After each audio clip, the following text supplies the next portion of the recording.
আসসালামু আলাইকুম। আপনারা সবাই কেমন আছেন? আমি আলহামদুলিল্লাহ ভালো আছি। আমি আজকে খুব সহজে একটু ভিন্নভাবে ছোলা ভুনা করে দেখাবো। ভাবলাম যে আপনাদের সাথে একটু শেয়ার করি। দেখেন এখানে আমি পরিমাণ মতো ছোলা নিয়ে নিছি। ছোলাটা আমি আগের দিন রাত্রেবেলা ভিজিয়ে রাখছিলাম, তার পরের দিন সিদ্ধ করে একদম রেডি করে নিছি। ছোলাটা খুব ভালোভাবে সিদ্ধ করে নিতে হবে। আর এখানে বেশ কিছুটা টমেটো কুচি নিয়ে নিছি, আর আলু পরিমাণ মতো নিয়ে একদম সিদ্ধ করে ছোট ছোট টুকরো করে কেটে নিছি।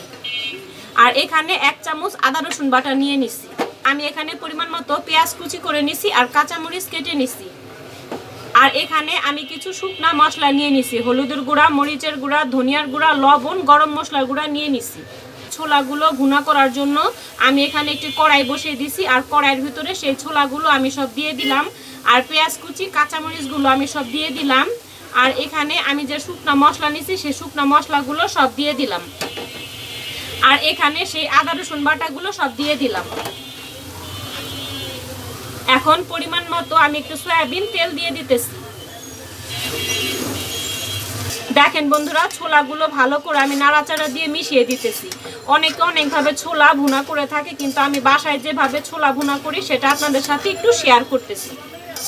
এমন অনেকে আছেন যারা আমার চ্যানেলে রান্নার ভিডিওগুলো প্রতিদিন দেখেন, কিন্তু এখনও আমার চ্যানেলটি সাবস্ক্রাইব করেননি। প্লিজ আমার চ্যানেলটি সাবস্ক্রাইব করে আমার পাশে থাকবেন। আর আমার রান্নাগুলো যদি আপনারা প্রতিদিন দেখতে চান, তাহলে সাথে যে বেল বাটন আছে বেল বাটনটি অন করে রাখবেন। আমি যখনই রান্নার ভিডিও দিব আপনাদের কাছে নোটিফিকেশন চলে যাবে। আর আপনারা যারা এই ভিডিওটা ফেসবুক থেকে দেখবেন, প্লিজ লাইক অ্যান্ড ফলো দিয়ে আমার পাশে থাকার অনুরোধ রইল। আপনাদের সবার কাছে আমার একটি আকুল আবেদন থাকবে, আপনারা সবাই প্লিজ আমাকে একটু সাপোর্ট করবেন। আপনাদের একটু সাপোর্ট আর সহযোগিতায় আমি অনেক দূর পর্যন্ত এগিয়ে যেতে পারবো।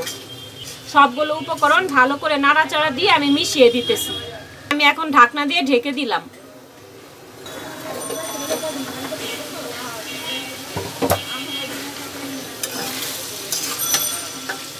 ঢাকনাটি সরিয়ে ছোলাগুলো ভালো করে আমি নাড়াচাড়া দিয়ে দিতেছি। সব মশলার সাথে কিন্তু ছোলাগুলো কষানো একদম হয়ে গেছে।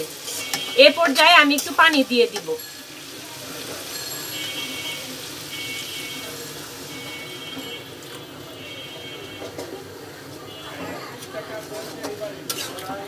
এখন ভালো করে আবারও নাড়াচাড়া দিয়ে দিতেছি। আপনারা তো অনেকভাবে ছোলা ভুনা করে থাকেন, তো আমি যেভাবে ছোলাটা ভুনা করে দেখাচ্ছি আপনারা একবার হলেও বাসায় ট্রাই করবেন, অনেক ভালো লাগবে। ছোট থেকে বড় সবাই কিন্তু খুব পছন্দ করবে এই ছোলা ভুনাটা। ছোলাগুলো আমি ভালো করে আবারও নাড়াচাড়া দিয়ে দিতেছি। আর এ পর্যায়ে কিন্তু ছোলাগুলো আমার বলক চলে এসেছে। আমার রেসিপিগুলো যদি আপনাদের কাছে একটু হলেও ভালো লাগে, প্লিজ আমার চ্যানেলটি সাবস্ক্রাইব করে আমার পাশে থাকবেন। আর আপনারা আমার ভিডিওটি কখনো টেনে টেনে দেখবেন না, এতে কিন্তু একটা চ্যানেলের জন্য অনেক বড় একটা ক্ষতি হয়।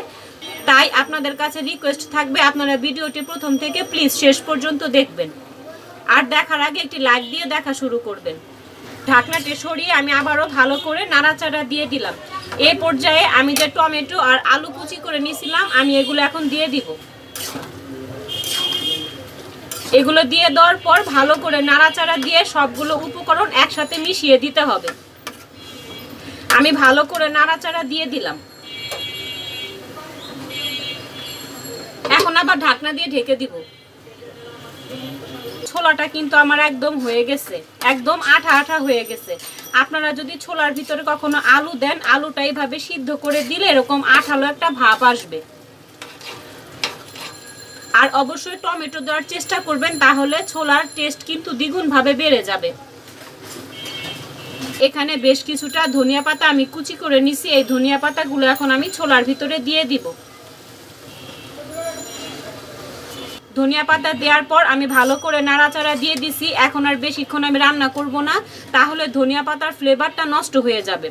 একটু ঠান্ডা হলে আমি আপনাদের পরিবেশন করে দেখাচ্ছি।